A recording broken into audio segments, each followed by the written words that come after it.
নমস্কার সবাইকে। আমি ডাক্তার সীমান্ত কুমার বলছি। আশা করি সবাই ভালো আছেন। আজকে একটি ওষুধ সম্পর্কে আলোচনা। ওষুধটার নাম বায়োমুড M40।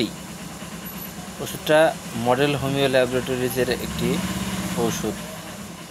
ওষুধটার কার্যকারিতা হলো যারা স্ত্রী সহবাসে একেবারেই অক্ষম, অনিচ্ছা,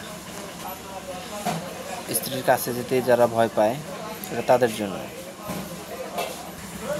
তাদের জন্য অত্যন্ত কার্যকরী একটা ওষুধ। পুরুষের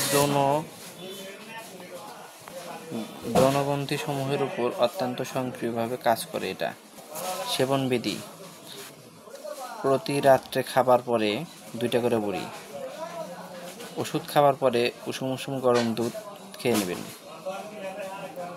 এর কোনো পার্শ্বপ্রতিক্রিয়া আজ পর্যন্ত পরিলক্ষিত হয়নি। ধন্যবাদ সবাইকে। লাইক, শেয়ার, কমেন্ট করে পাশে থাকবেন।